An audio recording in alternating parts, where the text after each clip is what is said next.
Welcome to Wild Cowboy Tales, the home for the most gripping stories from the heart of the American West. We spin yarns of grit, gold, and gunpowder, of lone riders and the legends they leave behind. Before we ride into today's tale, make sure you subscribe to our channel and ring that notification bell, so you never miss a sunset on one of our adventures. Now, settle in, pour yourself a whiskey, and listen close to the story they tell in the dust-choked towns of the frontier, the tale of the widow who bought the only gunsmith in town and made him forge her revenge. The town of Redemption Gulch was a place that had long forgotten the meaning of its name.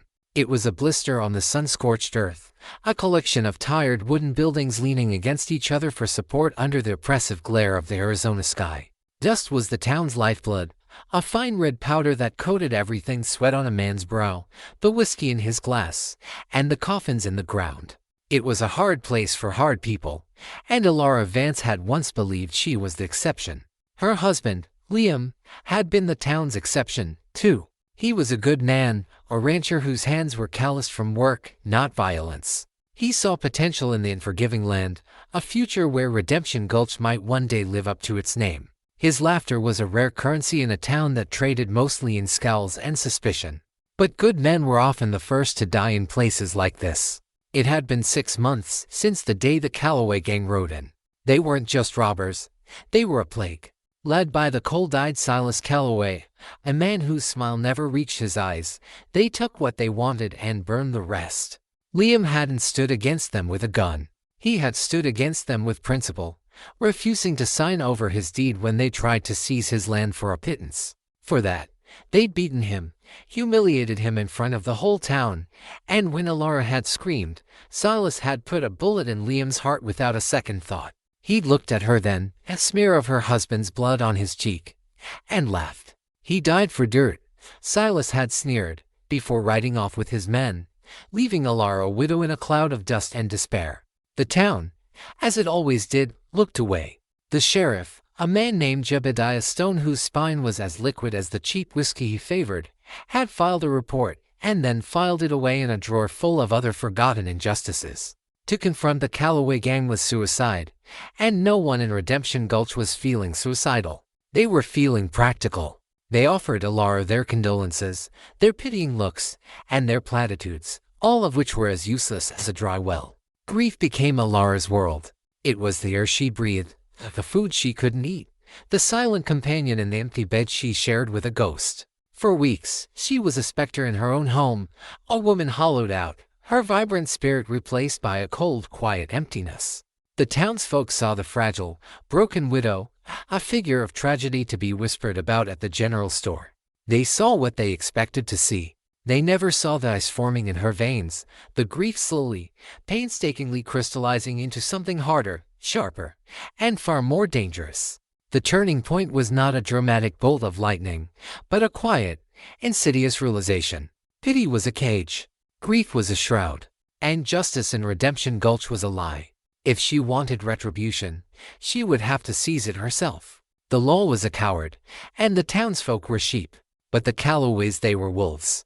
And to hunt wolves, you needed teeth. Her plan began to form in the deep, sleepless hours of the night, a chillingly precise blueprint drawn in the darkness. Redemption Gulch had one sheriff, one saloon, one church, and one gunsmith. The gunsmith, a grizzled man named Bartholomew Barty O'Connell, was a master of his craft, but a slave to the bottle and his gambling debts. His shop, O'Connell's Fine Arms and Anvil, was the only place for 100 miles where a man could get a firearm repaired, customized, or forged from scratch. It was the heart of the town's power, the source of its violence, and its only defense. The Calloways used him for repairs. The sheriff kept his peacekeeper there. Every man who fancied himself a threat or a protector relied on Barty's skill. Alara started selling off Liam's assets, piece by painful piece. First the cattle, then the outlying parcels of land. She was methodical, her face an emotionless mask as she dealt with the buyers, who saw a desperate widow liquidating her life. They didn't see the growing pile of cash she was hiding beneath a loose floorboard in her home. She was quiet, almost invisible, moving through the town like a ghost. Her black mourning dress became her uniform, her grief a perfect camouflage. She spent weeks watching Barty's shop. She learned his routines. He opened at dawn, his hands already shaking. He worked until midday, then stumbled to the saloon, where he'd drink and gamble away his morning's earnings. He'd return in a stupor, do shoddy work for a few more hours, and then close up, often sleeping on a cot in the back, surrounded by the cold steel of his trade. He was a man drowning, and Alara intended to buy the water. She approached him not in his shop, but in the dim, foul-smelling confines of the saloon. He was losing at poker, his face flushed with cheap whiskey and frustration. Alara glided to his table, a black-clad wraith amidst the boisterous gamblers. The men quieted as she approached, her presence a stark reminder of the recent tragedy. "Mr. O'Connell," she said, her voice soft but clear, cutting through the saloon's haze. Barty looked up, his eyes bleary. "Mrs. Vance, this is no place for a lady. I have a business proposition," she said, ignoring his comment. She placed a small, heavy leather pouch on the table. It landed with a definitive clink. "I want to buy your shop. The building, the forge, the tools, everything, including your debt to Mr. Silas Calloway." The saloon went silent. You could have heard a feather drop in hell. Barty stared at her, then at the pouch, a flicker of disbelief in his eyes. He owed Calloway a small fortune, a debt the outlaw used to ensure Barty's loyalty and cheap labor. It was a noose around his neck. "You're mad," he slurred. "Am I?" Alara's eyes were like chips of flint. "I have the deed and the cash. I know what you owe. I will pay it in full. You will have a clean slate." One of the other players, a Calloway crony named Dusty Dan, chuckled. "What's a widow gonna do with a gunsmith shop? Knit rifle cozies?" Alara didn't even glance at him. Her entire focus was on Barty. "The offer is simple. I own the shop. You, Mr. O'Connell, will work for me. You will live in the back. You will be given food and a small stipend. You will not drink. You will not gamble. You will forge for me, and only for me. In exchange, your life is your own again. Calloway will have no hold over you." Barty swallowed hard. It was a lifeline. A strange, terrifying lifeline, but a lifeline nonetheless. Freedom from Calloway's thumb was a dream he'd long since abandoned. But to be owned by this woman, this ghost of a widow. "And if I say no," he rasped. Alara's gaze didn't waver. "Then I will take my money elsewhere, and Mr. Calloway will eventually collect his debt from you. I imagine his methods are far less pleasant than mine." She knew Calloway. He didn't forgive debts. He made examples. A broken man like Barty would end up swinging from a rope or left for the vultures with shattered hands, his craft destroyed forever. The choice was no choice at all. Barty looked at the pouch of money, at the cold, determined face of the widow, and then at the smirking faces of the men who enjoyed his misery. He slowly, deliberately, nodded. "All right, Mrs. Vance. You've bought yourself a gunsmith." The news spread through Redemption Gulch like a wildfire. The widow Vance had bought the gunsmith. It was absurd, illogical, the act of a woman driven mad by grief. People were more than surprised. They were bewildered. It made no sense. What could she possibly want with it? The theories flew. Maybe she was selling it to a bigger conglomerate. Maybe she planned to turn it into a dress shop. The idea that she would actually run it was too preposterous to consider. Dusty Dan and another Calloway man, a hulking brute named Jed, paid her a visit the next day. They found her at the shop, sweeping the floor with a grim determination, the place already cleaner than it had been in years. Barty was in the back, sober for the first time in recent memory, looking pale and nervous as he sorted through his tools under her watchful eye. "Mrs. Vance," Dan said, leaning against the doorframe with a swagger that didn't quite mask his curiosity. "We hear you're the new proprietor." Calloway's a bit confused. He had an arrangement with Barty. "The arrangement is concluded," Alara said, not stopping her sweeping. "Mr. O'Connell's debts to Mr. Calloway have been paid in full. I have the receipt." Jed stepped inside, his bulk seeming to shrink the room. "That ain't the point. Barty does work for us. Good rates. Mr. O'Connell now works exclusively for me," Alara stated, her voice flat and final. She finally stopped sweeping and looked them straight in the eye. For the first time, they saw not a grieving widow, but something else. Something cold and unyielding. "His forge and his time are mine. If you require services, you may submit a request. I will consider it." Dan's smirk faltered. This wasn't the broken woman he'd laughed at in the saloon. Consider it. Lady, you don't seem to understand how things work. Oh, I understand perfectly, Alara interrupted, her voice dropping to a near whisper that was more menacing than a shout. I understand that this is my property, and I understand that you are trespassing. Leave. Now. There was a moment of tense silence. Jed looked at Dan, a question in his eyes. They were used to people cowering. They were not used to being dismissed by a 5'4" woman in a black dress. But there was something in her eyes, a complete lack of fear, that was deeply unsettling. It was like looking at a snake coiled to strike. They weren't afraid of her, but they were suddenly unsure of the situation. It was too strange. Grumbling, they backed out of the shop. As they walked away, Dan spat in the dust. That woman's crazy. Calloway ain't gonna like this. Inside the shop, Barty let out a breath he didn't realize he'd been holding. They'll be back, Mrs. Vance. They'll come back with Calloway. Alara resumed her sweeping, the rhythmic scrape of the broom against the wooden floor the only sound. I know, she said, her back to him. I'm counting on it. She had made her first move. She hadn't fired a shot, hadn't thrown a punch, but she had seized a critical piece of the board. The town was confused. Her enemies were intrigued and annoyed, but not yet alarmed. They still saw a grieving widow acting irrationally. They didn't see the predator who had just claimed her territory. They didn't see the woman who had not just bought a gunsmith, but had acquired the very means of her vengeance. The forge, once a place of simple commerce and drunken repairs, was about to become an arsenal. And Alara Vance, the quiet widow, was preparing to go to war. The first step of her meticulously crafted plan was complete. She now had the craftsman. Soon, she would have the weapons. And then, she would have her revenge. The first few days of Alara's ownership were a trial by fire, not for her, but for Barty O'Connell. Sobriety was a cruel master, and it returned to him the clarity he had spent years trying to drown.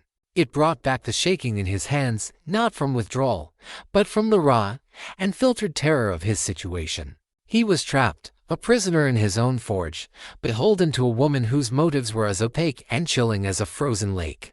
Alara was a relentless warden. She locked the whiskey away and kept the key on a chain around her neck. She provided him with 3 simple but hearty meals a day, which she prepared herself and brought to the shop.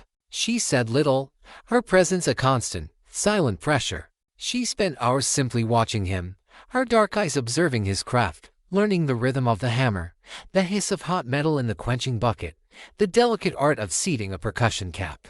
Her silence was more unnerving than any threat.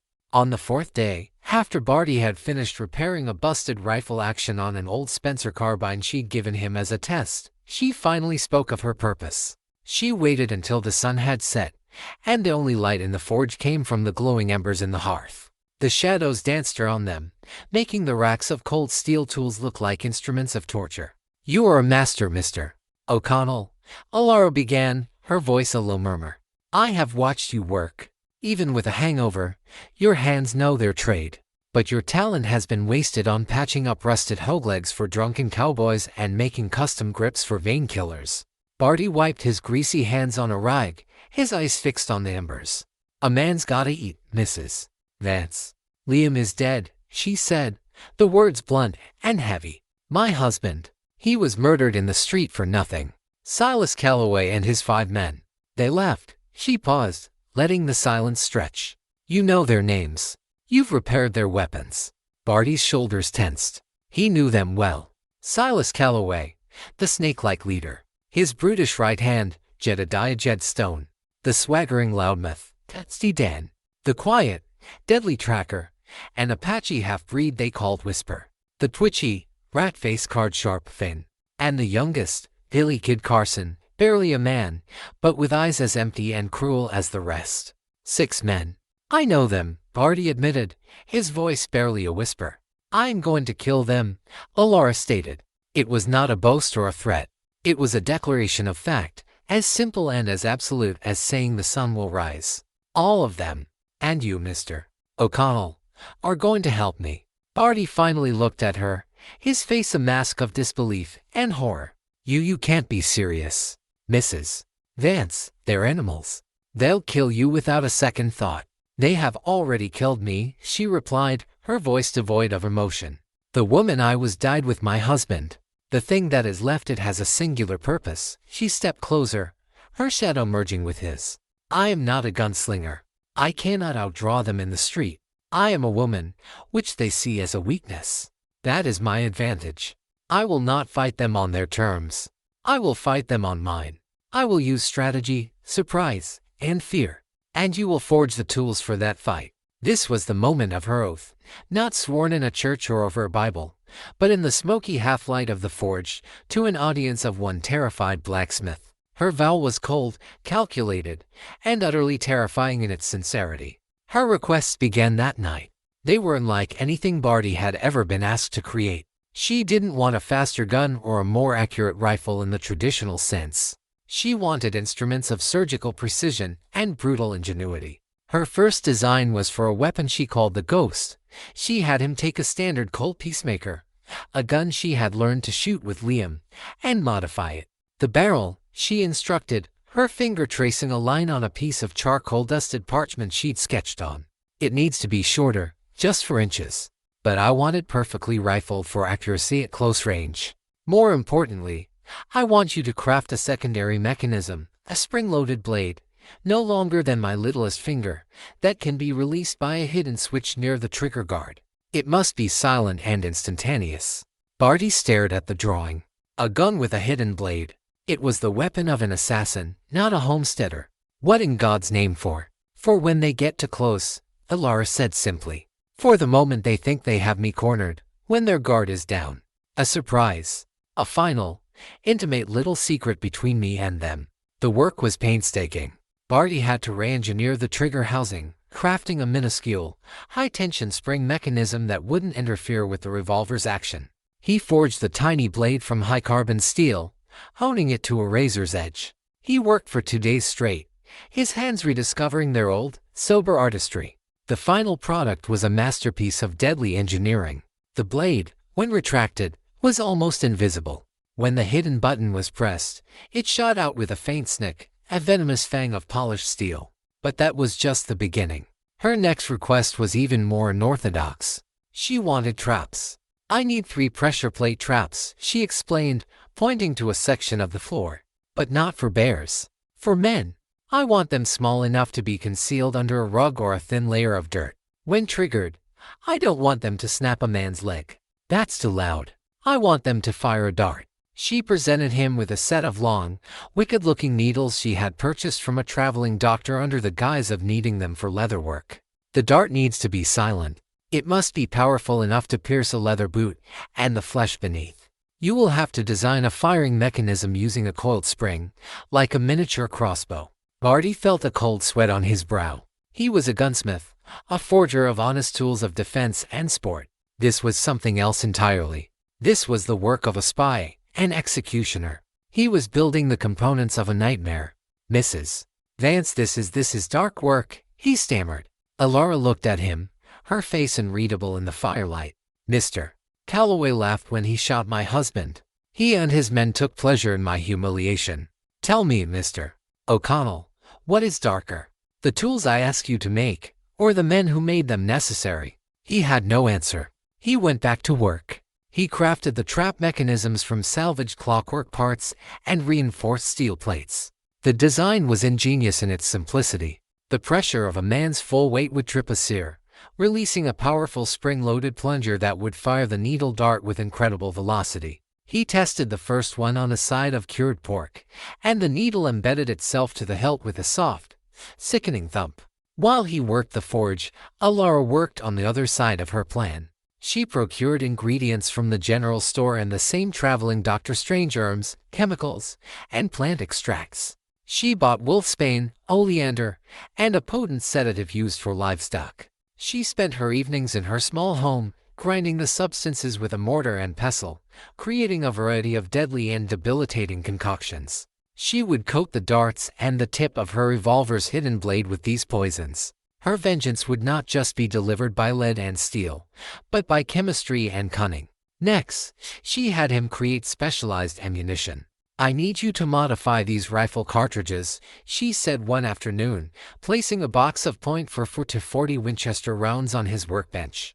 I want you to hollow out the tips of the bullets. Not all of them, just a dozen. Hollow points. They'll expand on impact. They're devastating, Barty noted, a grim tone in his voice. I'm not interested in expansion, she corrected him. I'm interested in delivery. I need the cavity to be a vessel. She produced a small vial of thick, dark liquid. This is a fast-acting paralytic. It won't kill, not immediately. It will render a man immobile. I want to be able to talk to them before they die. The request chilled Barty to his core. The thought of this quiet woman calmly speaking to a paralyzed man before ending his life was more horrifying than a quick gunshot. He was no longer just building weapons, he was building the instruments of a cold, calculated ritual of revenge. He painstakingly drilled the tips of the bullets, using his finest tools to create the small cavities she required. It was delicate, dangerous work. One slip could detonate the primer. As he worked, he realized the depth of her planning. This wasn't a fit of rage. This was a campaign. Every weapon, every trap, every poison dart was designed for a specific purpose, a specific enemy, a specific scenario. She was playing a chess game, and she was having him build all of her pieces. She was thinking not just about killing, but about how she would kill. She was taking away their advantage as their strength, their numbers, their reputation. She would face them not in a sun-drenched street at high noon, but in shadowed alleyways, in rigged rooms, in places of her own choosing. She would be the hunter, the ghost in the machine, and they would be the prey, stumbling into a web they couldn't see until it was too late. One evening, as he put the finishing touches on the third pressure plate trap, Barty found an old, half-empty bottle of whiskey he had hidden months ago. His hands trembled as he reached for it. The craving was a physical ache, a screaming need to dull the sharp edges of his fear and his conscience. "Don't," a soft voice said from the doorway. Ilara was standing there, holding his dinner tray. Her face was calm, but her eyes held a new, almost sympathetic light. "You think this is easy for me, Mr. O'Connell?" she asked, walking in and setting the tray down. "To plan these things? To turn my grief into this? Every weapon you build is a piece of my soul I am burning away. But it is a price I am willing to pay." She looked at the bottle in his hand. "That bottle is a prison, just as Calloway's debt was. I freed you from one. Don't willingly walk into another. I need your hands steady. I need your mind clear. I am trusting you with my life, and with my death." He slowly put the bottle down, the conflict warring in his eyes. He was her prisoner, yes. But in that moment, he also felt like her only confidant. He was the only person in the world who knew the truth of what was brewing in the heart of Redemption Gulch. He was the forger of the widow's revenge, a secret and terrible honor. He looked from the bottle to the array of deadly devices on his workbench, the blade gun, the poison darts, the hollow point rounds, the silent traps. They were more than just weapons. They were a testament to a woman's boundless grief and her chilling, unbreakable will. The forge was no longer just a workshop. It was a temple dedicated to a dark goddess of vengeance. And he, Barty O'Connell, was its high priest, hammering out her liturgy in steel and fire. The oath had been sworn, and the instruments of its fulfillment were now ready. The next stage of the widow's plan was about to begin. With the arsenal growing in the back room of the gunsmith shop, the focus of Ilara's plan shifted. It was not enough to possess the weapons, she had to become one. The delicate, soft-handed woman who had arranged flowers and kneaded dough had to die, and in her place, a predator had to be born. Her body had to be honed, her mind sharpened, and her spirit hardened into something as resilient and deadly as the steel Barty tempered in his forge. This transformation was her true crucible, a painful and solitary process undertaken in the shadows, far from the prying eyes of the town. Her training began before sunrise each day. While Redemption Gulch slept, Ilara would slip out of her small house and head to the arid, rocky landscape just beyond the town's edge. This wasteland became her sanctuary and her training ground. Liam had taught her the basics of shooting years ago, for protection against snakes and coyotes. It had been a casual pastime. Now, it became a grim religion. She didn't practice drawing fast. That was the fool's game, the peacock's display she knew she could never win. Instead, she practiced precision and economy of motion. She set up targets, sold bottles, tin cans, and man-shaped outlines crudely painted on weathered planks of wood. She started close, just 10 paces, with the modified Colt she called the Ghost. Her goal wasn't speed, but instinct. She practiced raising the gun and firing in one smooth, deliberate motion, not aiming with her eyes so much as with her entire body. She fired until her arm ached, until the scent of gunpowder was etched into her skin, until the recoil of the weapon felt like an extension of her own heartbeat. She conserved her specialized ammunition, practicing mostly with standard rounds. But every day, she would fire one of the poison-tipped hollow points at a leather bag filled with sand to study its effect, to ensure the payload would deliver as intended. The soft thump as the bullet hit was a constant reminder of the quiet, insidious nature of her plan. Her training with the hidden blade was even more intense and personal. In the privacy of the gunsmith shop's back room, with Barty as a reluctant observer, she practiced its deployment. Over and over, she would draw the gun, her thumb finding the hidden switch, releasing the tiny, venomous blade. Snick. Retract. Holster. Snick. Retract. Holster. The motion had to be second nature, a reflex that would not fail her in a moment of panic. She practiced on a leather dummy, learning the precise angle and force needed to drive the small blade into a vital wreathed throat, the wrist, the space between the ribs. Barty watched her, his face pale. The grieving widow was gone. In her place was a student of anatomy and death, her movements cold and calculated. Physical conditioning was the next pillar of her transformation. She knew she couldn't match any of Calloway's men in brute strength. Therefore, she had to be faster, quieter, and more enduring. She ran through the rocky outcrops every morning, her lungs burning in the thin, dry air, her legs growing strong and sure-footed. She forced herself to climb the steep, crumbling rock faces, her fingers and nails scraped raw, building a weary strength that was deceptive. She was remaking her body into a tool, stripping it of all softness and replacing it with lean, functional muscle. Stealth was her most crucial skill. She began to study the town of Redemption Gulch not as a home, but as a battlefield. She mapped it in her mind of every alleyway, every squeaky floorboard in the saloon, every shadowed doorway. She practiced moving through the town at night, a wraith in her black morning dress. She learned to walk heel-to-toe to minimize sound, to use the pools of darkness cast by the moonlight, to listen to the town's nocturnal rhythms, cough of a sleeping drunk, the creak of a weather vane, the distant howl of a coyote. She would test herself. She would sneak up to the back of the saloon and listen to the conversations within, identifying the voices of Calloway's men. She would follow the night watchman on his rounds, staying just out of the light of his lantern, a phantom at his back. These excursions were terrifying, her heart pounding in her chest, but with each successful passage, her confidence grew. She was learning to become invisible, to be a presence that was felt but never seen. The traps required a different kind of practice. In a secluded canyon, she spent hours learning to set and conceal the pressure plate dart launchers. It was a delicate, nerve-wracking process. The trigger mechanism was sensitive, and a clumsy movement could send a poison dart into her own leg. She learned to scoop out the perfect amount of dirt, to lay the trap flat, and to cover it so that it was indistinguishable from the surrounding ground. She developed a sixth sense for the right place to set a trap, a narrow pathway, the spot just inside a doorway, the place where a man would step without thinking. This physical transformation was mirrored by a mental one. Alara forced herself to suppress her emotions. Grief was a fire that could either forge or consume. She chose to let it forge her. She systematically purged herself of the fear and hesitation that had once defined her. She would stare at her reflection in the mirror, her face pale and drawn, and she would see not the woman Liam had loved, but the instrument of his vengeance. It was a painful divorce from her own humanity. She read.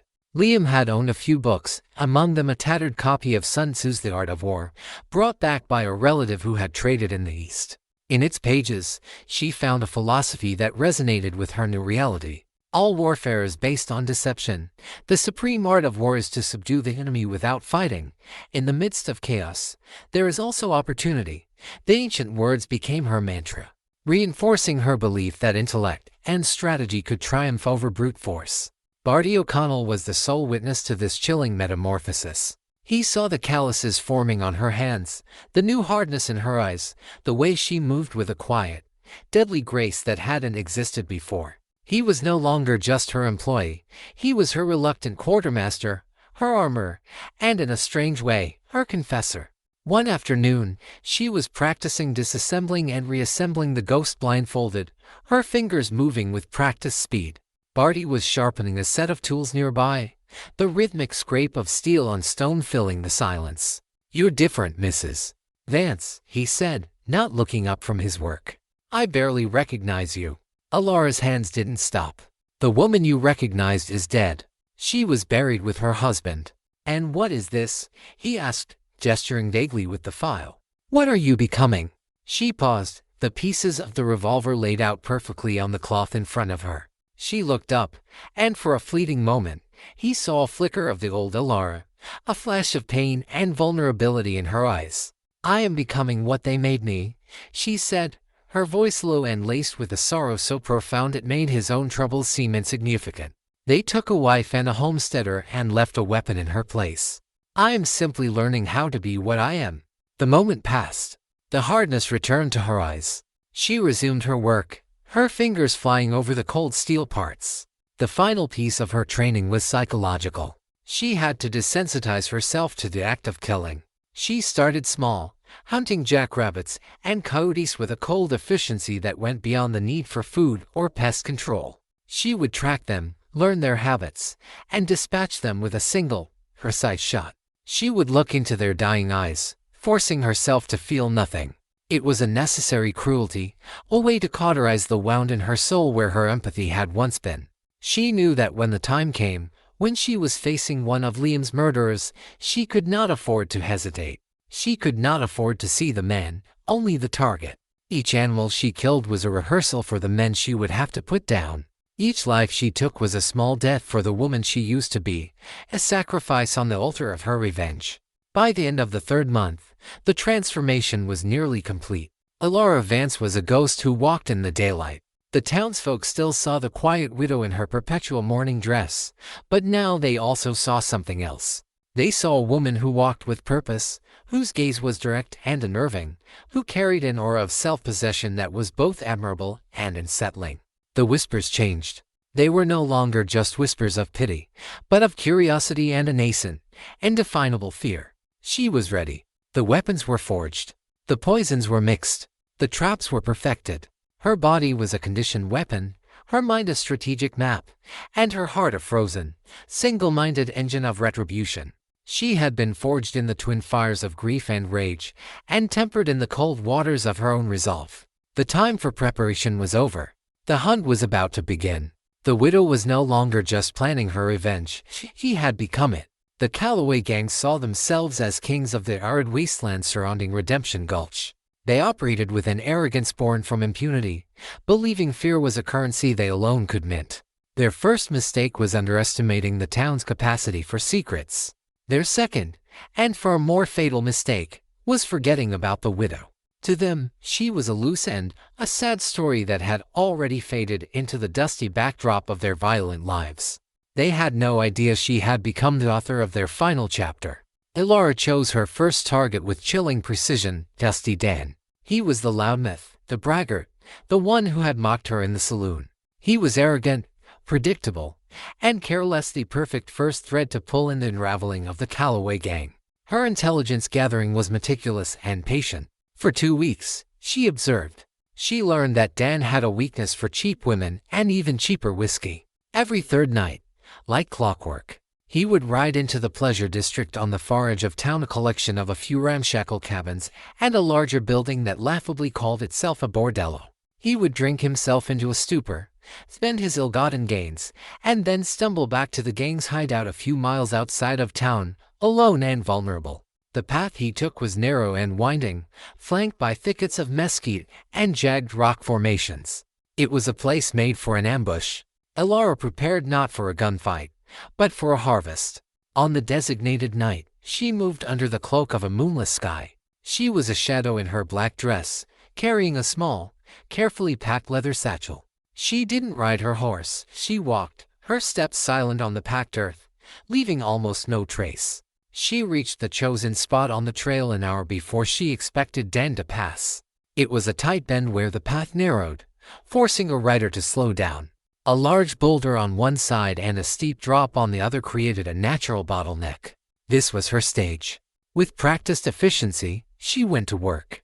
From her satchel, she removed one of Barty's pressure plate traps.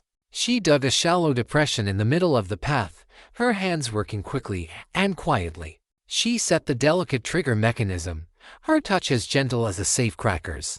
After placing the trap, she carefully sprinkled a layer of dust and pebbles over it, using a horsehair brush to blend the edges until it was completely invisible, even to a trained eye. The dart within the mechanism was coated with a potent neurotoxin derived from oleander and scorpion venom, a concoction she had spent weeks perfecting. It wasn't designed to kill instantly, but to induce rapid, horrifying paralysis. Next, she addressed the second part of her trap. On the large boulder overlooking the path, she secured a length of thin, strong wire, its end tied to a heavy canvas sack filled with rocks. She ran the wire across the path, about chest-high to a man on horseback, and secured the other end to a sturdy mesquite tree. The wire was nearly invisible in the gloom. It was a simple, brutal mechanism.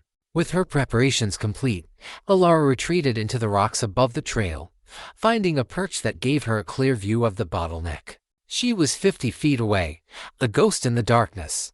She pulled out a small, brass spyglass and waited. The silence of the desert was her companion, broken only by the chirping of crickets and the whisper of the wind. She felt no fear, no excitement, only a cold, patient certainty. An hour later, she heard the sound she was waiting for, the clip-clop of a single horse, accompanied by the slurred, off-key singing of a very drunk man. Dusty Dan was right on schedule. Through her spyglass, she watched him approach. He was slumped in his saddle, a bottle of whiskey dangling from his hand. His horse, more sober than its rider, picked its way carefully along the dark path. They entered the bend. Alara held her breath. Dan was so drunk he never saw the wire. It caught him squarely across the chest, yanking him from the saddle with a strangled cry. He hit the ground hard. They are knocked from his lungs. The horse, startled, shied and galloped a few yards down the trail before stopping. At the same moment the wire hit Dan, the tension pulled the knot loose from the boulder, and the heavy sack of rocks fell, not on the path, but on the rocky ground beside it. The loud crash was the sound Alara had intended. It was a distraction, designed to make Dan think he'd been ambushed by a rockslide or a clumsily set snare. Dazed and winded, Dan pushed himself up, cursing. What in the hell? He looked around, his blurry eyes trying to make sense of the darkness. He saw the fallen sack of rocks and grunted, assuming it was some kind of prank or a failed trap by local kids. He took a single, wobbly step forward. Thump! The sound was almost inaudible, softer than a footfall. It was the sound of the pressure plate firing its dart.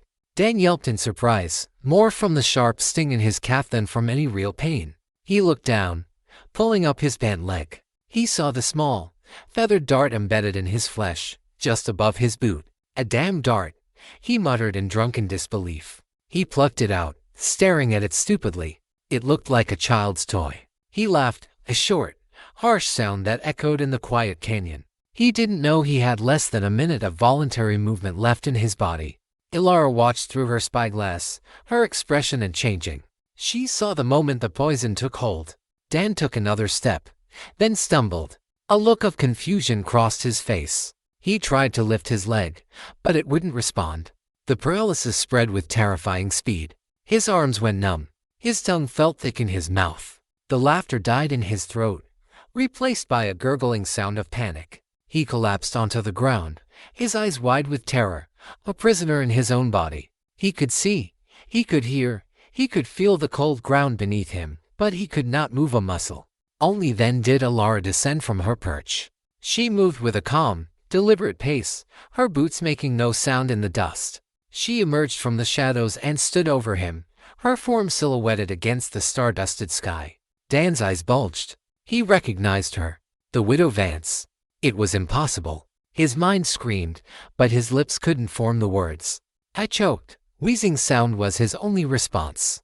Alara knelt beside him, her face close to his. You remember me, don't you? She asked, her voice a soft, chilling whisper. You were there. You held my arm when Silas shot Liam. And then you laughed. Do you remember laughing? Terror was a living thing in Dan's eyes. He tried to shake his head, to plead, but his body was a useless shell. I remember, Alara continued, her voice as cold as a tombstone. I remember the sound of it. I've heard it in my dreams every night for 6 months. Now, it's the last thing you will ever think about.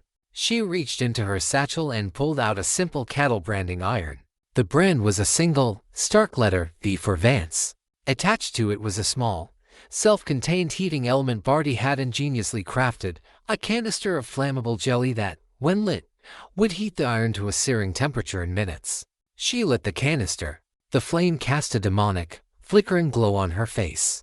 Liam died for dirt, you said, she whispered, as the iron began to glow a dull red. You and your friends, you brand cattle. You mark what you own. You thought you owned this land. You thought you owned our lives. You were wrong. The iron was now cherry red. Dan's paralyzed body couldn't even flinch, but a single tear traced a path through the grime on his cheek.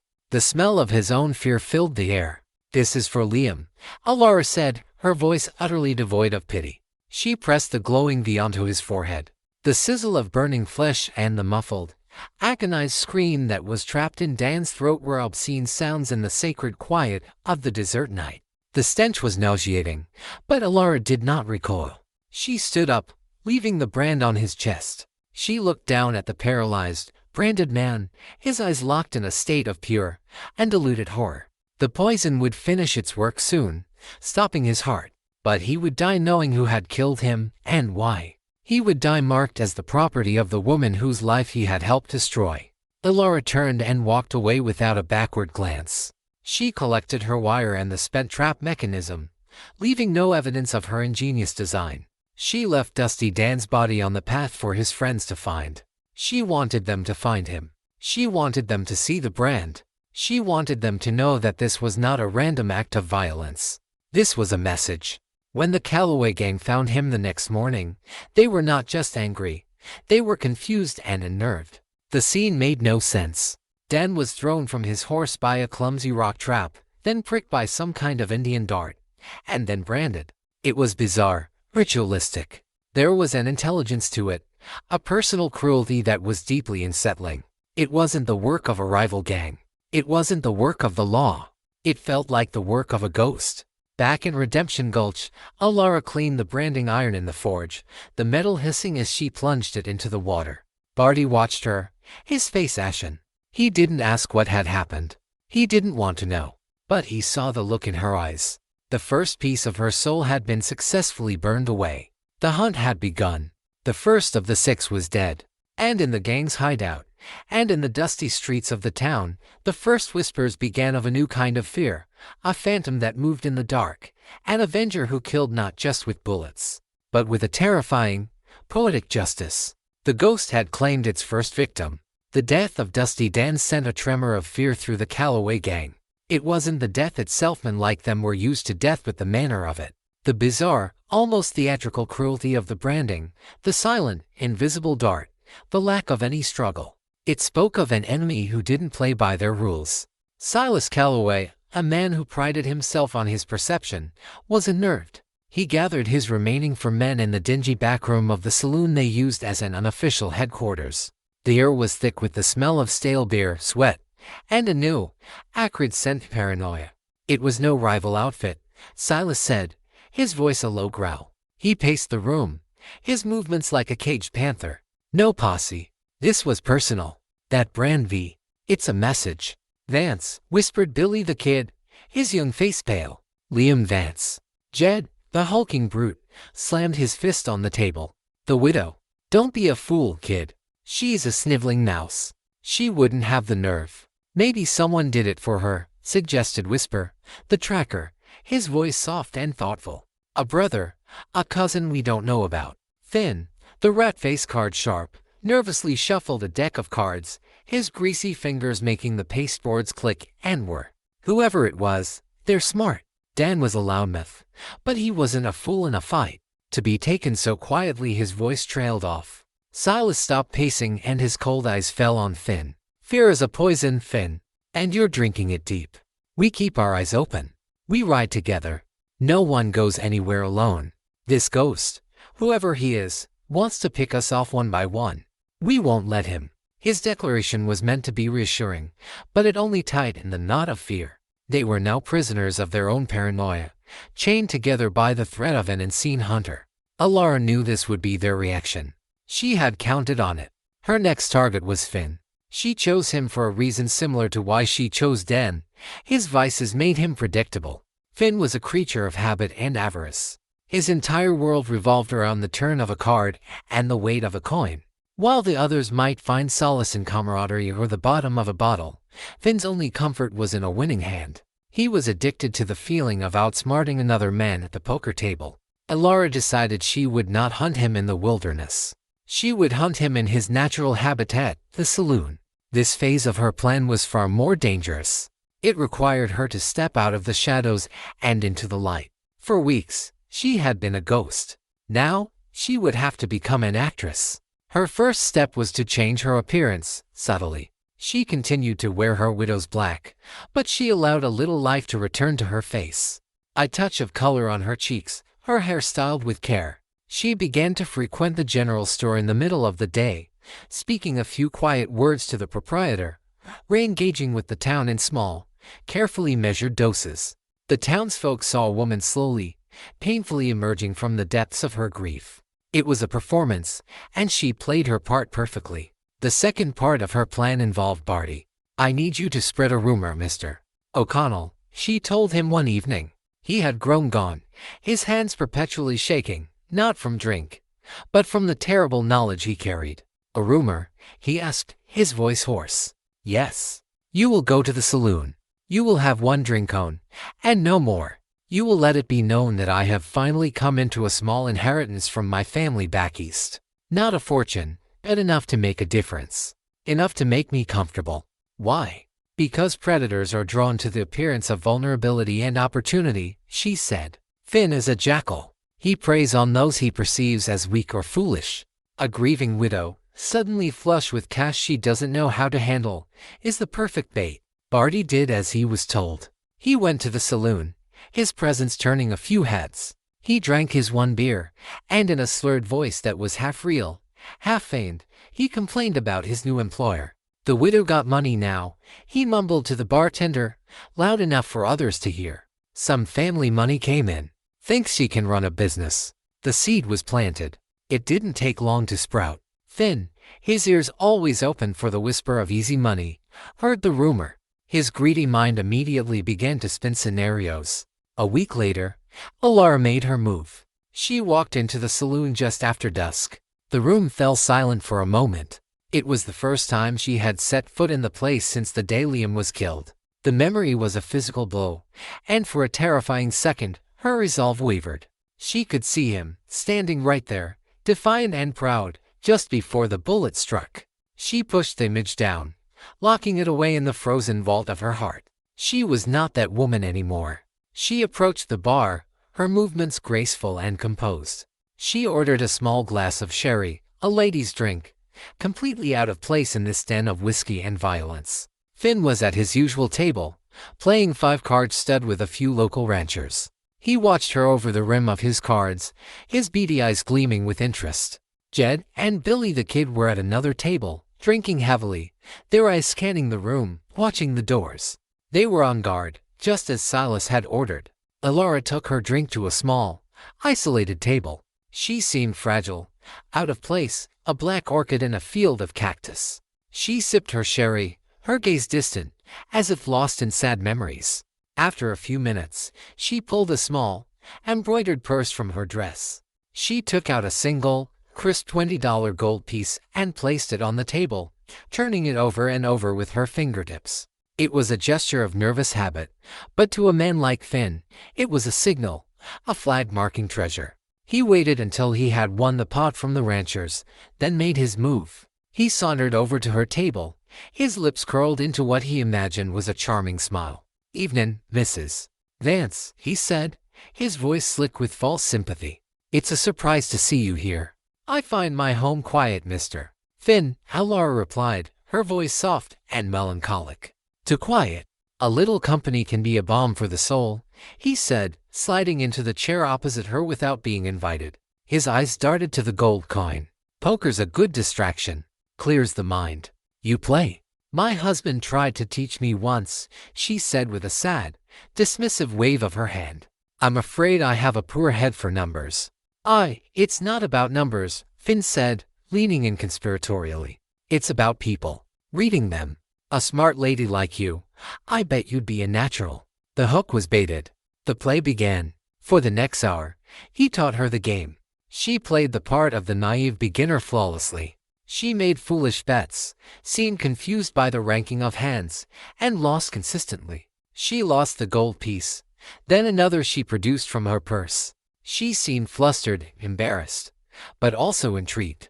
Jed and Billy watched for a while, but seeing it was just Finn fleecing a clueless widow, they soon lost interest and returned to their whiskey and their paranoid watch. I'm afraid you are too skilled for me, Mr. Finn, Alara said finally, her purse now visibly lighter. Just a lucky night, he said with a greasy smile, stacking her coins with his. Perhaps another time. Perhaps, Alara said, rising to leave. But then she paused, a thoughtful look on her face. You know, my husband had a passion for the game. He owned a special set of cards. French, I believe. Very beautiful. And a bottle of fine bourbon he was saving for a special occasion. It seems a shame to let them gather dust. She looked at him, her eyes wide and innocent. Perhaps you would do me the honor of a private game. At my home. Tomorrow night. It would feel like honoring his memory, in a way. The bait was now irresistible. A private game. A wealthy, foolish widow. No prying eyes. It was a predator's dream. I would be honored, Mrs. Vance, Finn said, his heart pounding with greed. The next evening, he arrived at her small, tidy home. It was just as he expected. A woman's home, filled with embroidered pillows and dried flowers. It felt safe, weak. He didn't notice the faint, almost unnoticeable chemical smell in the air. Ilara was the perfect hostess. She offered him the chair opposite her at the small dining table. She produced the bottle of bourbon.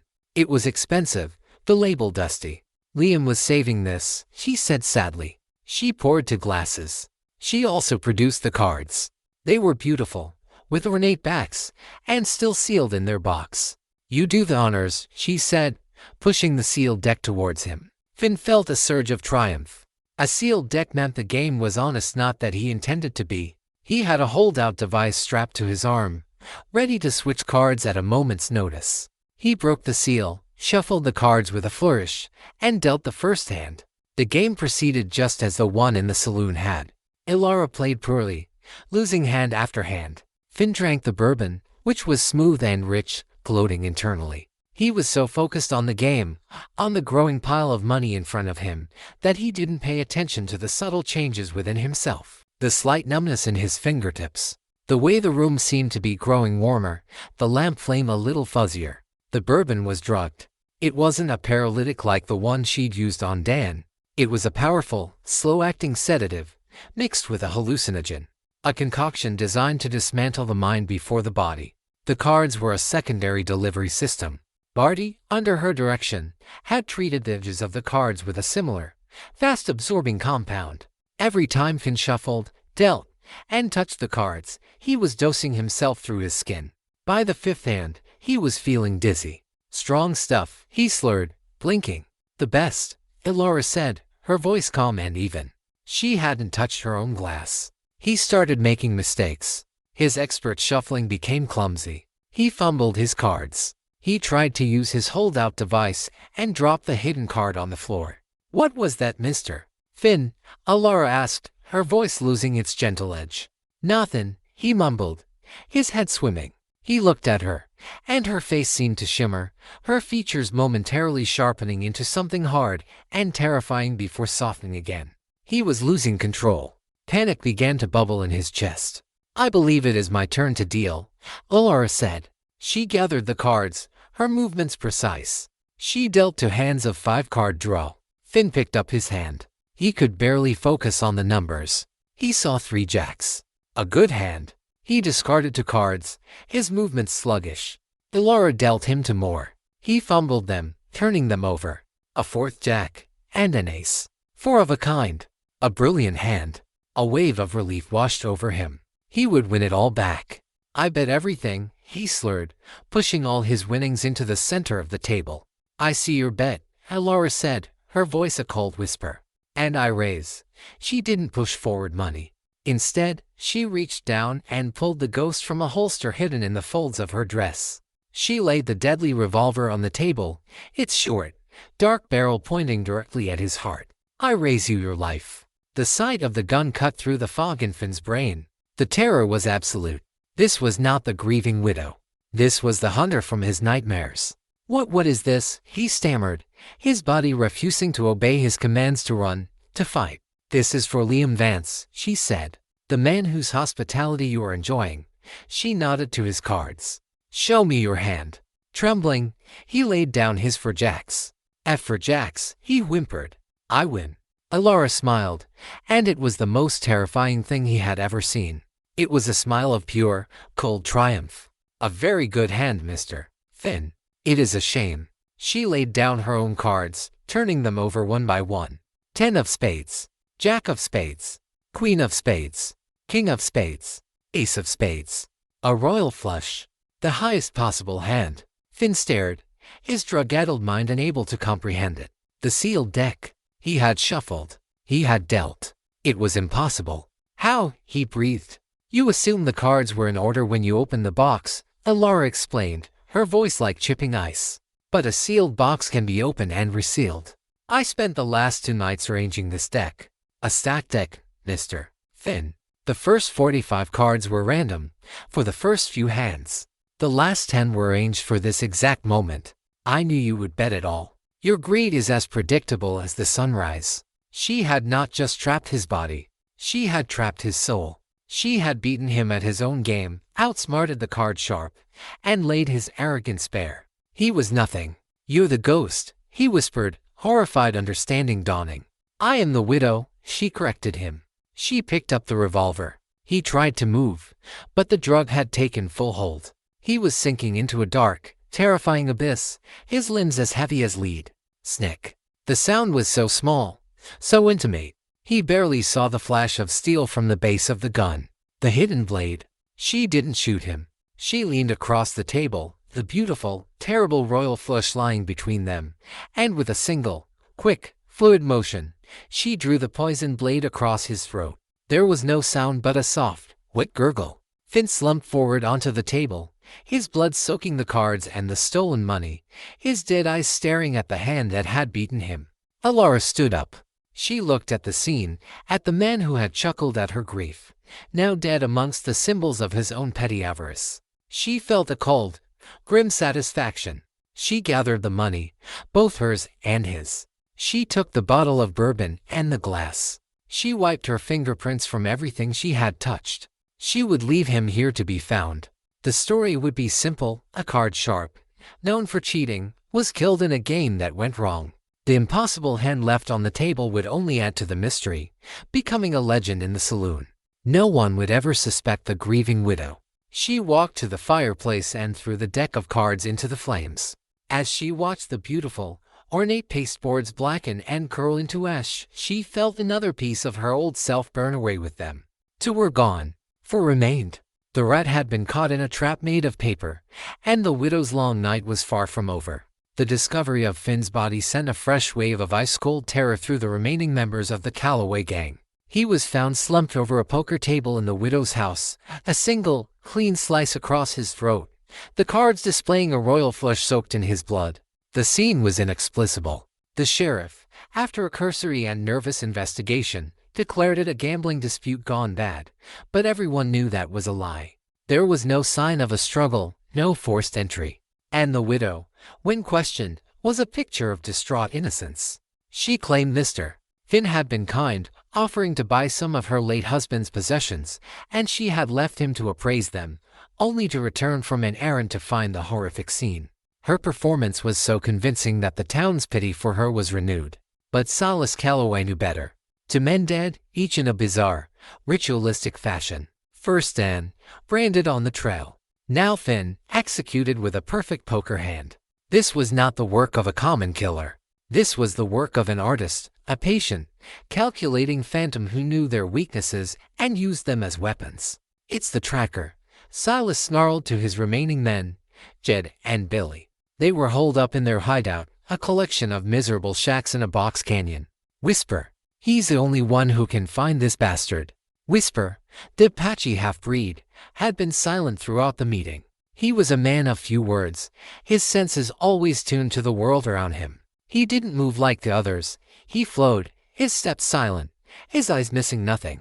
He was their greatest asset, a human bloodhound who could track a grasshopper through a meadow. "He leaves no tracks," Whisper said, his voice a low rasp, like stones grinding together. "Whoever this is, they move like a spirit. They know the land. They know us." "Then you will hunt this spirit," Silas commanded. "Take the kid with you. Find him. I don't care what it takes. Bring me a head." Whisper nodded slowly, his dark eyes unreadable. He did not relish the task. He was a tracker of men and beasts, not of ghosts. But an order was an order. He knew this was a test. A hunt for a hunter. Laura had anticipated this move. She knew that after the subtlety of Finn's death, Calloway would unleash his hound. Whisper was, by far, her most dangerous adversary. He was not a drunk, a braggart, or a cheat. He was a warrior, a man whose skills mirrored her own. To defeat him, she couldn't rely on simple traps or deception. She had to turn the entire desert into her weapon. She had to outthink, outwait, and outhunt the best tracker in the territory. Her preparation for this stage was the most demanding yet. She spent days in the Badlands, miles from town, in a labyrinth of canyons and rock formations known as the Devil's Jaw. It was a desolate, confusing place where the wind howled constantly, erasing tracks and playing tricks on the ear. This would be her hunting ground. She didn't plan a single ambush point. She planned a gauntlet. She spent 2 days mapping the area in her mind, identifying narrow passes, blind corners, and natural choke points. At 3 of these locations, she set her pressure plate dart traps. She didn't bury them in the main trail, which a skilled tracker like Whisper would surely avoid. Instead, she placed them in the less obvious places he would be forced to use: a narrow ledge offering a vantage point, a small animal trail that served as a shortcut, the ground just inside the mouth of a shallow cave that offered shelter from the sun. Each dart was coated in the same fast-acting paralytic she'd used on Dan, but the darts were only one layer of her plan. Her true strategy was psychological. She had to create a trail for Whisper to follow, a trail that was both convincing enough to lure him in and subtle enough to make him believe he was outsmarting his quarry. She began by creating a set of moccasins, not from leather, but from a thick, layered canvas, and attached the worn-out boots of a much smaller man to the soles. The impression they left in the dust was strange, contradictory with the light tread of a moccasin, but the shape of a town dweller's boot. It was a puzzle designed to intrigue and frustrate the tracker. On the 3rd day, she began the hunt. She rode her horse to the edge of the Devil's Jaw, then dismounted, tied it in a hidden ravine, and began laying her false trail. She walked with an irregular gait, sometimes dragging her foot, sometimes taking unnaturally long strides. She left behind a single, deliberately dropped rifle cartridge. Miles later, she left a small piece of torn black cloth snagged on a thorny bushcloth from a dress identical to her morning gown. It was a trail of breadcrumbs for a wolf. Whisper and Billy the Kid picked up the trail by mid-morning. Billy saw nothing but rocks and sand, but Whisper's eyes read the story in the dust. "The tracks are fresh," Whisper said, kneeling. "One person. On foot. The tracks are strange. Light. But the shape is wrong. Trying to hide what they are. He found the cartridge. Careless. Or wants us to think they are." He looked up, his eyes scanning the vast, silent landscape. "This is a trap." "So we go back?" Billy asked, his hand nervously resting on the butt of his pistol. "No," Whisper said, a flicker of professional pride in his eyes. "We follow. We find the trapper." For the rest of the day, they moved through the Devil's Jaw. It was a slow, grueling process. Whisper moved with incredible caution, his body low to the ground, his eyes missing nothing. He avoided the obvious paths, sticking to the high ground, using the rocks for cover. He was a master of his craft. But Laura was not hunting the master, she was hunting the man. She knew that even a master could be worn down by heat, thirst, and frustration. As the sun began to set, they found the piece of black cloth. A woman's dress, Whisper said, rubbing the fabric between his fingers. He looked at Billy, a dawning suspicion in his eyes. The widow. Billy's face went slack with disbelief. No, it can't be. The idea was insane, but it fit. The personal nature of the killings, the V brand, the strange, intelligent cruelty. The phantom suddenly had a face, and the thought of that small, quiet woman being their hunter was more terrifying than any male assassin. The psychological toll began to mount. The constant wind, whispering through the canyons, sounded like a woman's sigh. Every shadow seemed to hold a figure in a black dress. Billy was unraveling, his fear palpable. Whisper remained calm, but the strange trail and the unnerving identity of his quarry were wearing on his concentration. Late in the afternoon, Whisper spotted what he was looking for, a vantage point, a high ledge that offered a commanding view of the canyon ahead. It was the logical place for an ambusher to lie in wait. He signaled for Billy to stay back while he silently scaled the rocks, his movements as fluid as a lizard's. He was being the perfect tracker, checking the high ground before proceeding. He reached the ledge, his eyes scanning for any sign of his quarry. He saw nothing. The ledge was empty. Satisfied, he took a single step onto the flat surface to get a better view. Thump! The sound was lost in the wind. He felt a sharp sting in his ankle, just above his moccasin. He looked down and saw the dart. His eyes widened, not in pain, but in understanding. He had been outsmarted. The trapper hadn't been waiting on the ledge. The ledge was the trap. He had been so focused on finding the hunter, he hadn't considered that the ground itself was his enemy. The paralysis was swift. He tried to call out to Billy, but his throat seized. He fell to his knees, his rifle clattering on the rocks. He could only watch as his body betrayed him, his muscles locking up, his vision tunneling.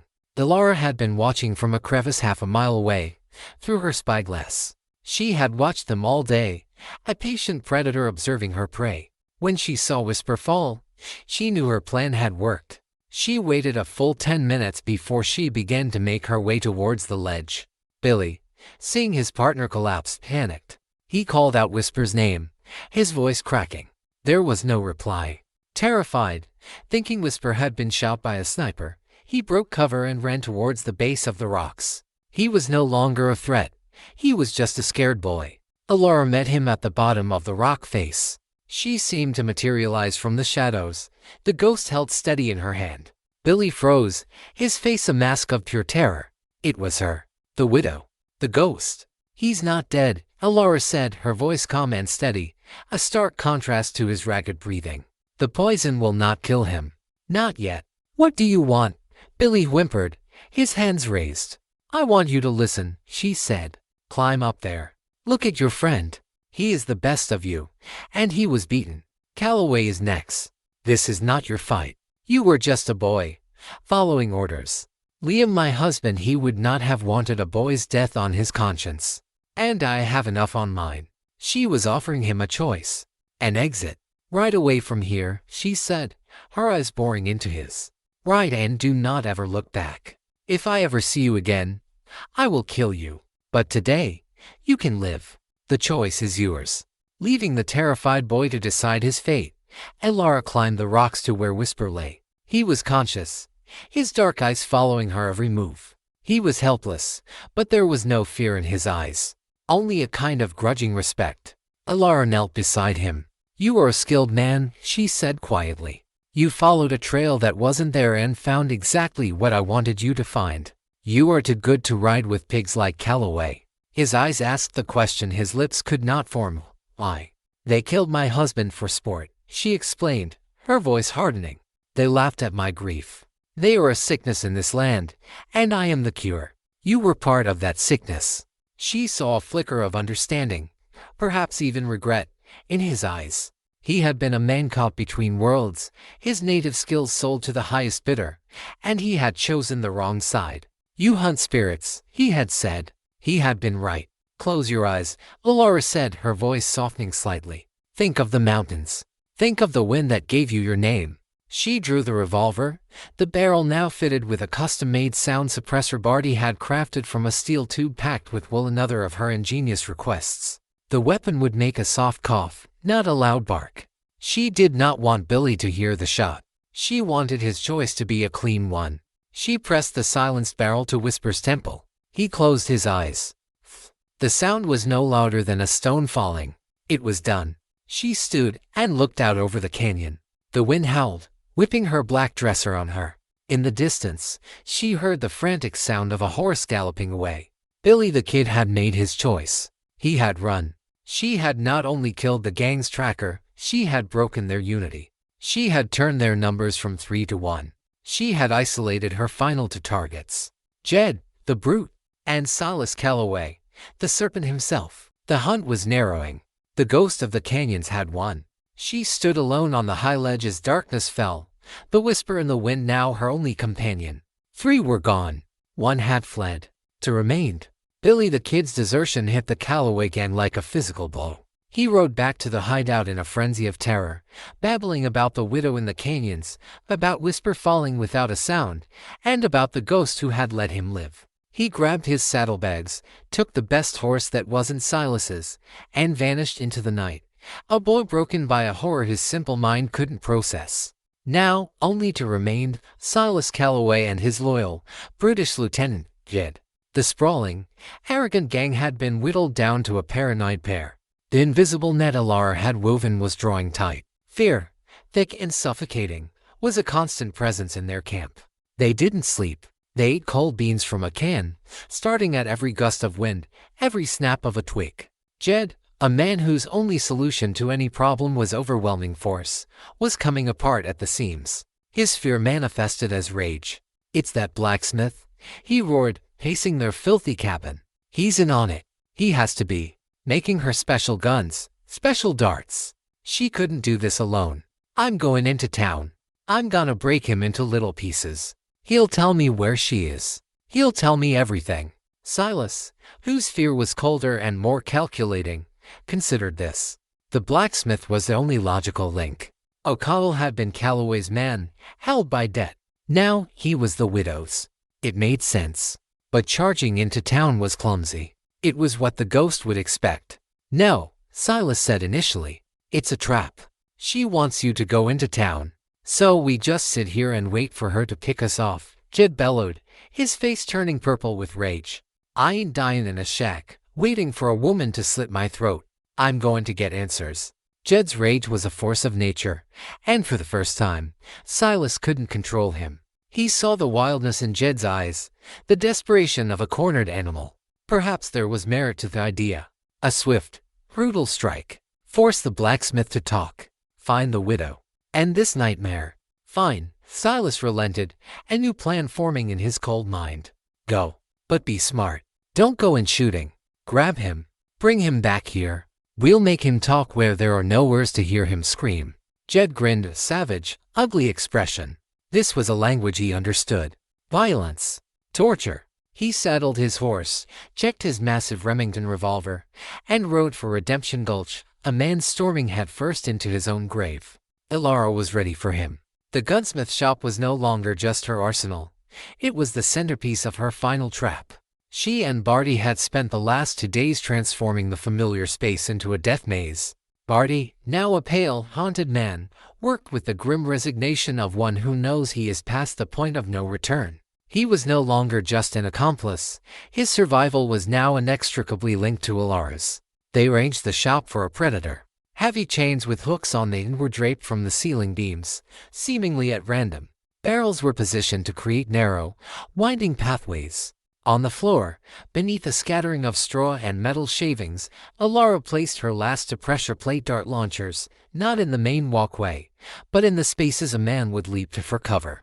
Her masterstroke was the forge itself. Barty had helped her rig a simple but effective mechanism. A thin tripwire, strung at ankle height, was connected to the pulley that operated the massive leather bellows. Tripping the wire would release the counterweight, causing the bellows to pump a huge gust of air into the forge's hearth, which they had filled not just with coal, but with a fine powder of magnesium and iron filings.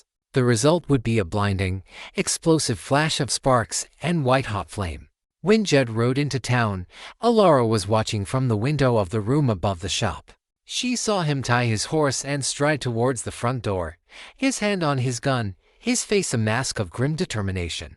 "He is here," she said to Barty, who was hiding in a small, reinforced closet in the back. "Remember the plan. No matter what you hear, do not come out until I tell you." Barty nodded, his face ashen. He was the cheese in the mousetrap.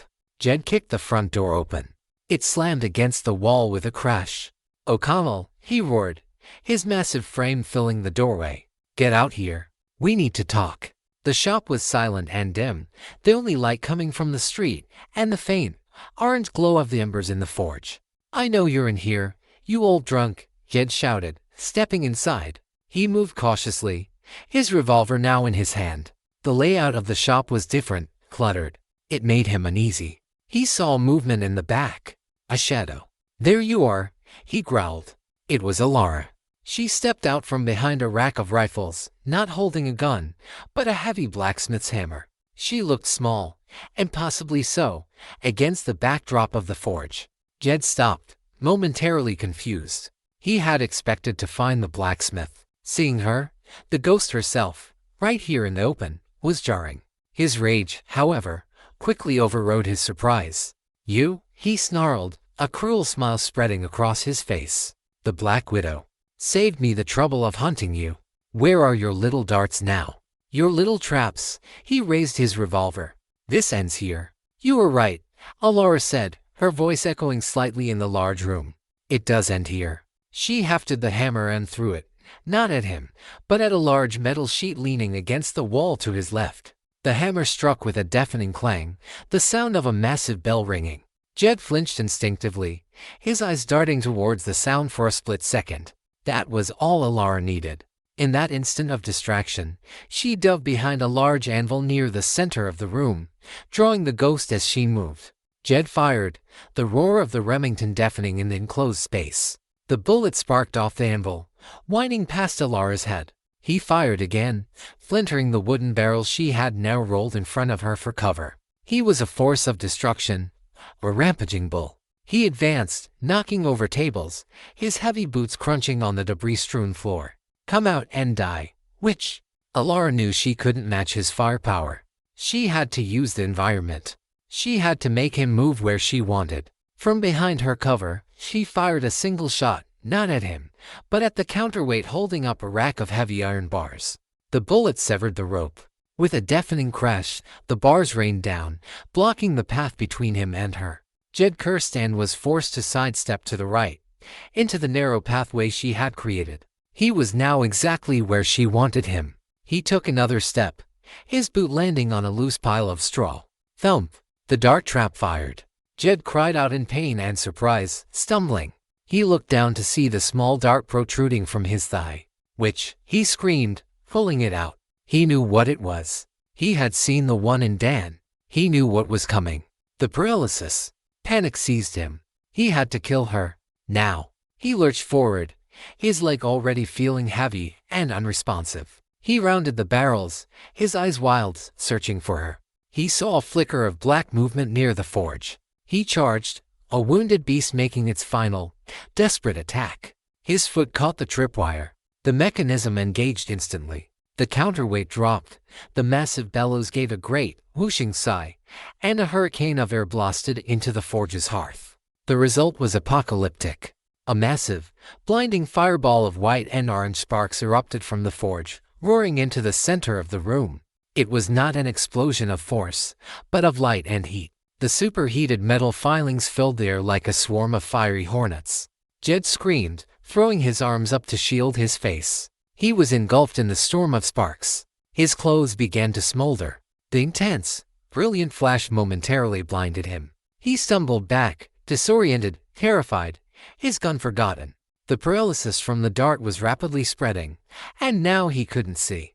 Out of the swirling, smoke-filled darkness, Alara emerged. She was untouched, having been shielded by the forge itself. To the blinded, dying Jed, she must have looked like a demon summoned from the flames. He collapsed to his knees, his body racked with tremors as the poison took hold. He could feel her presence in front of him, could smell the scent of scorched cloth and her faint, funereal perfume. "You were the strong one," Alara's voice said, a calm whisper in the roaring of his ears. "The one who held my husband's arms. You enjoyed his powerlessness. She knelt in front of him, her face inches from his, though he could not see it. Now you know how it feels. Jed made a gurgling sound, his body fighting for a control it had already lost. Snick. The hidden blade emerged from the ghost. She did not grant him the mercy of a bullet. She pressed the cold steel of the gun's barrel against his chest, right over his heart. Then, with a firm, steady pressure, she pushed the blade home. It slid between his ribs, a final, intimate act of vengeance. Jed's body went rigid, and then slumped to the floor, smoke still curling from his clothes. The brute's last stand was over. The shop was a wreck. Smoke filled the air, and the smell of gunpowder and burnt magnesium was overpowering. Alara stood for a long moment, looking down at the massive form of the man she had just killed. This one had been different. It had been loud, violent, and close. She could feel the heat of the forge on her face, the tremors of the fight still in her hands. "It is done," she called out, her voice steady. "You can come out now." The closet door creaked open and Barty emerged, his eyes wide with horror as he took in the scene of destruction. He looked at the dead man on the floor, at the smoking forge, and then at Alara, her face grim and soot-stained in the hellish light. She looked like a goddess of war. He had forged the weapons. But he saw now, with terrifying clarity, that the most dangerous weapon in the room had been the widow herself. For gone. One fled. Only the serpent remained. Silas Calloway was now alone, and he would know, without a doubt, who was coming for him next. The news of Jed's death and the destruction at the gunsmith shop reached Silas Calloway not by messenger, but on the wind itself. It was in the terrified silence of the town, the way people shuttered their windows and scurried off the streets as he rode past. He was the last one, a king with no subjects, a wolf with no pack. The ghost had hunted them all down, leaving him isolated in a prison of his own fear. He wasn't a fool like Jed. He didn't retreat to his hideout to wait for the end. He knew the widow wouldn't come for him there. She was a creature of preparation and control. She wouldn't face him in the open wilderness. She had beaten his men by turning their own weaknesses and habitats against them. He understood now that her true weapon wasn't a gun or a dart. It was the battlefield itself. So, Silas decided to choose the battlefield. He spent one night alone in his camp, not sleeping, but thinking. He cleaned his matched pair of ivory-handled Colt revolvers, his hands moving with a surgeon's calm. He was a snake, and the snake doesn't win by charging. It wins by coiling, waiting, and striking at the perfect moment. He couldn't out-trap the widow, so he had to force her out of the shadows. He had to take away her greatest advantage, her anonymity, and the town's feigned ignorance. He would make the entire town of Redemption Gulch the stage for their final act, and its citizens would be the audience, whether they liked it or not. The next morning, at the stroke of 10, Silas Calloway rode into the center of town. He was alone, dressed in his finest black coat, his face a calm, reptilian mask. He didn't sneak. He rode slowly down the middle of the main street, a monarch surveying his broken kingdom. He stopped his horse directly in front of the sheriff's office. "Jebediah." Silas's voice was not a shout, but a clear, commanding call that carried through the nerving silence. "Get out here." Sheriff Stone emerged, his face pale and sweaty. He looked older, more broken than ever before. "Silas, what do you want?" the sheriff stammered. "Justice," Silas said with a chilling smile. "There's a murder in your town, Sheriff. A phantom who has killed 4 of my men in cold blood. A sickness that needs to be cleansed." He turned in his saddle, his voice rising to address the hidden eyes behind every window. "Your town is harboring a killer. The widow Vance." A collective gasp seemed to ripple through the town. The secret was out. The accusation hung in the air, terrible and undeniable. "She has been preying on you all," Silas continued, his voice dripping with false concern. "Manipulating you with her grief, while her hands are stained with blood. I am here to deliver the Lord's justice. I'm calling her out. Alara Vance, face me in the street at high noon, or I will burn this town to the ground, starting with your precious gunsmith." It was a brilliant, wicked gambit. He had turned the tables, painting himself as the righteous avenger and her as the hidden killer. He had made it public, forcing the sheriff's hand. And he had set a deadline and named the place, stripping her of the element of surprise. He had turned her sanctuary into a hostage. Inside the repaired gunsmith shop, Alara and Barty listened. Barty was trembling. "He knows," he whispered. "He'll kill us all." Alara, however, was calm. A cold, serene focus had settled over her. She had expected this. A cornered snake would always strike at the thing you were trying to protect. "He has not chosen the battlefield, Mr. O'Connell," she said quietly. "He has only chosen the hour. The field has been mine for weeks. For the past 2 days, since Jed's death, she hadn't been resting. She had been preparing for this very moment. With Barty's reluctant help, she had turned the main street of Redemption Gulch into the final, most complex trap of all. They had worked through the night, a pair of shadows rigging the town for destruction. They had weakened the supports of the wooden awning outside the saloon.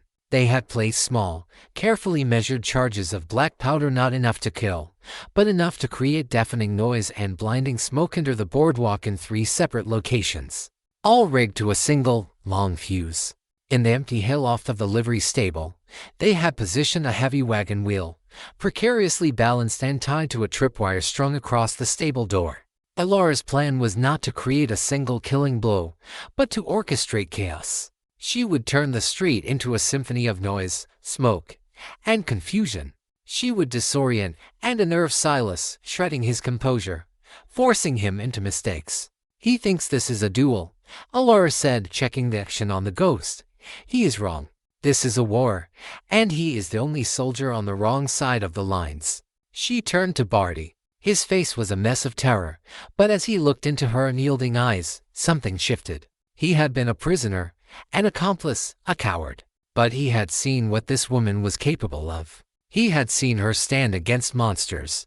A tiny, long dormant ember of courage began to glow within him. "What do you need me to do?" he asked, his voice shaking but firm. "I need you to be the spark," she said. She handed him a long, slow-burning punk, the kind used to light cannons. "At 2 minutes to noon, you will light the main fuse hidden behind the water trough. Then you will lock yourself in the cellar and not come out. The fuse will give you plenty of time." It was a simple task, but it was the most dangerous of his life. He was no longer a passive forger. He was an active participant. He was choosing a side. "God help us," Barty whispered. "He has no jurisdiction here today," Alara replied, her voice as hard as steel.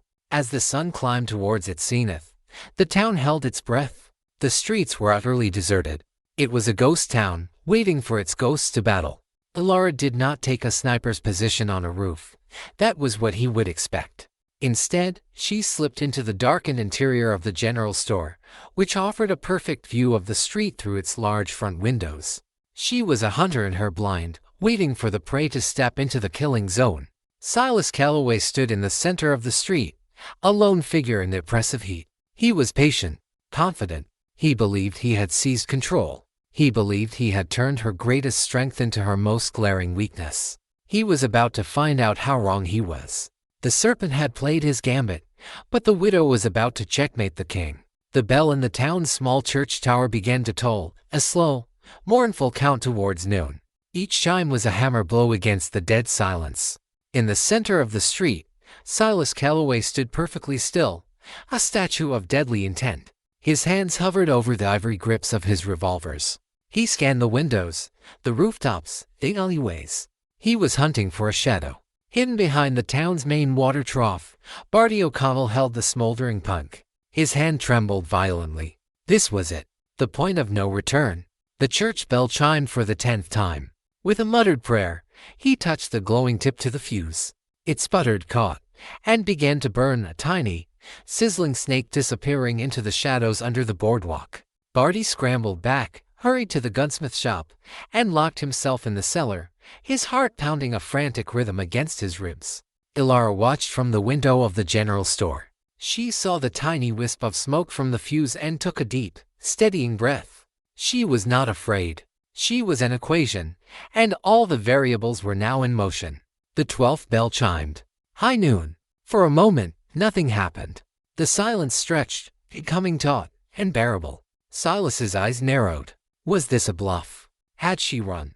Then, the world erupted. The first charge of black powder detonated directly across the street from him. With a deafening boom, a section of the boardwalk blew upwards, spewing a massive cloud of thick, choking black smoke and splinters into the air. Before Silas could even react, the second charge went off 50 feet to his left, and a second after that, the third charge at the far end of the street. The street was instantly transformed into a swirling vortex of smoke and chaos. Visibility dropped to near zero. The thunderous noise was disorienting, designed to shatter a man's focus. Silas cursed, spinning around, his guns now in his hands. He was blind, a target in a sea of his own making. He fired two shots into the smoke, a reflexive act of rage that served only to reveal his position. This was Alara's cue. While the smoke bombs were her overture, her first real move was quieter. As Silas was distracted, she slipped out the back of the general store and into the alley. She moved with the silent grace she had perfected over months of training, circling around behind the livery stable. The stable was at Silas's back, a place he would now see as a potential refuge from the chaos in the street. Silas, proving he was no fool, didn't stay in the open. He retreated coughing, his eyes stinging, moving towards the solid cover of the livery stable. He was reacting exactly as Alara had predicted. He reached the large, open doorway and plunged inside, seeking a defensible position. His boots snagged the tripwire. There was a loud creak of stressed wood from the hayloft above, and then the massive wagon wheel, weighing several hundred pounds, tore loose from its perch. It didn't fall straight down. It crashed onto the angled roof of a stall below, then rolled off, hitting the ground with a thunderous impact and careening directly towards him. Silas yelled in alarm and dove to the side, landing hard in a pile of hay. The heavy wheel smashed through the stall where he had been standing a second before, shattering the wood into 1,000 pieces. He had survived, but he was rattled, his cold composure finally cracking. He had walked into another trap. From the shadows at the back of the stable, Alara fired. She wasn't aiming to kill. Not yet. She was aiming to wound, to cripple. The shot was perfect.